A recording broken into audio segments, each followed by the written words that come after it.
Did you ever wonder what the adults are saying in the Charlie Brown Peanuts specials? Good grief. Yes, ma'am?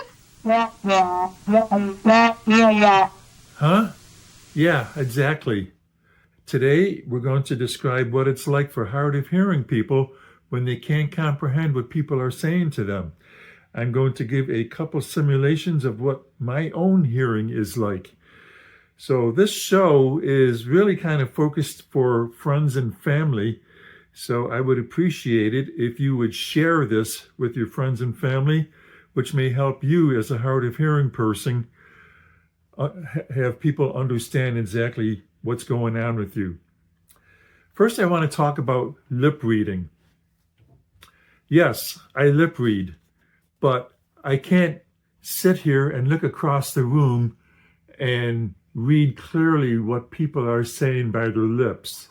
It's really a combination effort because when you're talking to me, if I can't see your face, I'm going to have a hard time understanding because I need to see your lips moving while I'm hearing what I'm able to comprehend from you. I have to say that during the COVID lockdown, that was a nightmare for me because people were trying to talk to me while they had masks on, and I could not understand anything that they were saying. So when you're talking to somebody who's hard of hearing, it's important for you to be looking at them so that they can see your face. And it's not just lip reading too, it's also facial expressions. So it all comes together when you're talking to somebody who's hard of hearing. If you are trying to talk to a hard of hearing person from another room, that ain't going to work. Simply put, it's not going to work. And I've experienced that many times where I may be sitting in one room and somebody tries to talk to me from another room. I'm not understanding what they're saying because I can't see what they're saying. I can't see their facial expressions. And you really just have to be in another room.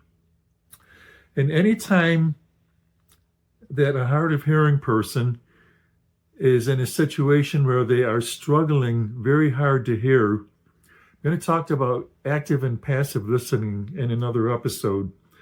But most people with normal hearing are able to work with passive hearing, where a hard of hearing person needs to be listening with active hearing all the time.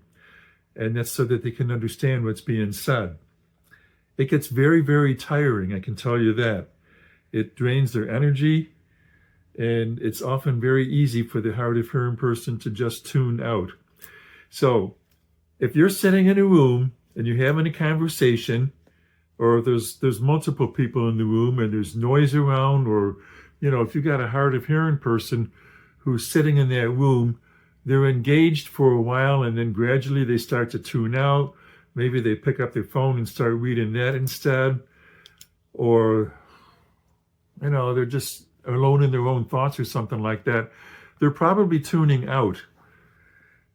Now, there's all these jokes about selective listening. Okay, there's some truth to selective listening, but when it comes to somebody who's having a hard time hearing, it's not just about selective listening. It's simply that they're tired, they're drained from trying to hear what people are saying. And essentially they need to take a break, or the environment needs to change, or people need to speak more clearly to them or something, reduce noise in the room, bring it down to fewer people that are engaged. I'll tell you one thing about me. I may be talking to one or two people, but the more people that come into the group, the more I start to fade away. And that's because it becomes more of an effort for me to be listening to what people are saying. So I just need to say that at this point, if you like what we're talking about here, I would very much appreciate it if you would like this video and subscribe to the channel, and please share it with other people. If you're hard of hearing, share it with your friends and family member, and share it with other people that are hard of hearing. It benefits not just you, because you'll get you'll get notifications when a new video comes out. And it helps me because that way YouTube knows that people are actually watching this and engaged in watching. So I would appreciate a like and subscribe. Thank you very much. Now, I do want to demonstrate what my hearing is like. I do have 2 examples of simulations coming up. But I want to talk first about what is an audiogram and what exactly my hearing is like. First of all, I want to emphasize that even though I'm hard of hearing, I never do feel sorry for myself. I've been hard of hearing since birth, and I'm just used to it. You know, I have my ways of dealing with things. What I have is moderate to severe hearing loss, and it really depends on the frequency, whether it fits on the moderate or severe range. If you look at an audiogram, which is what's used to record the information in a hearing test, my hearing is better in the lower frequencies. It dips down in the mid-range, which is where the severe would be, and then comes back up again in the higher frequencies. So kind of like a dip-down shape like this going across the frequencies. This is the result of a hearing test that I had at one point. This is called an audiogram. We have the decibel loss on this side, and the frequencies are up at the top. So basically the range from here to here is what humans can hear and understand. So obviously there's frequencies that go a lot higher than this, which is probably what dogs can hear, and a lot lower than that, going a lot further backwards. So for the human vocal range, normal hearing would be a straight line somewhere around here. My hearing loss starts higher in the lower frequency range, comes down as we get into the middle range, and then goes back up a little bit with the higher frequencies. One interesting observation I've had through the years is that when I was in grammar school, there was a fire station that was across the street from my school. And anytime the fire alarm went off, or anytime at 12 noon each day, the fire siren would blow. And it would always start low pitch, come up higher, and then come back down again.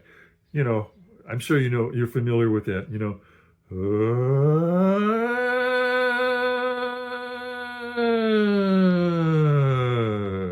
Of course, it lasted longer than that.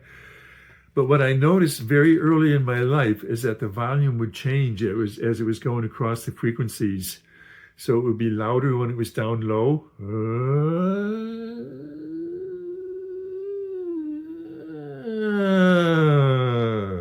Something like that. So I would like to give a couple simulations of what my hearing is like. The first is one that I created by using an equalizer to simulate my loss across the frequencies. To demonstrate what my hearing sounds like to me, I am now going to run my voice through an equalizer. Using the audiogram from my hearing tests, I'm going to change the frequencies so that it will match what I am able to hear. I'm going to turn the captioning off for this next part because I want you to know what it really sounds like to me when I can't hear what people are saying. So just for this next part, I'm going to turn off the captions and I'm going to turn on the equalizer and I'm going to read a passage from this book. And let's see how well you can understand what I'm saying. One of my favorite stories is about Paul Packish, who lives in upstate New York.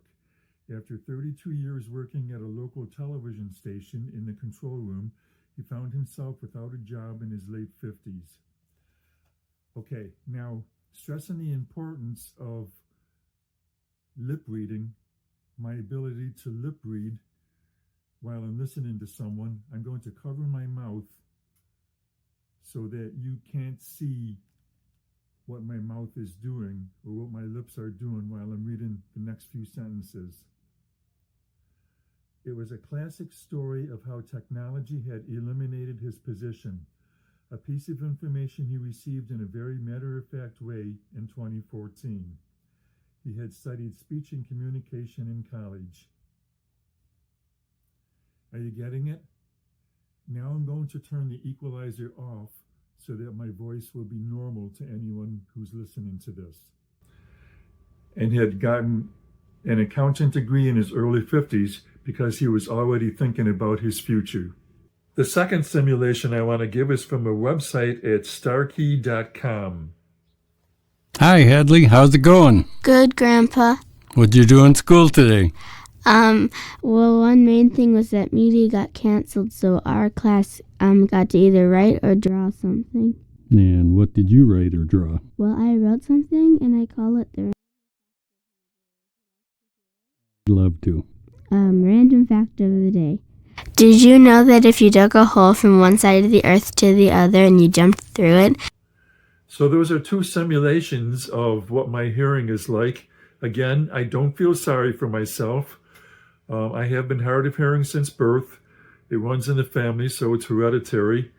I'm used to it, and I just hope for people to understand what I'm going through, that they face me when they're talking to me, and speak clearly. Hot Chocolate with Paul is a video log of life experiences that I feel might inspire other people. I'm a minimalist 60-plus geezer in the making. Sometimes my wife Stacy will appear. Be sure to subscribe to this channel so you can catch new videos whenever they come out.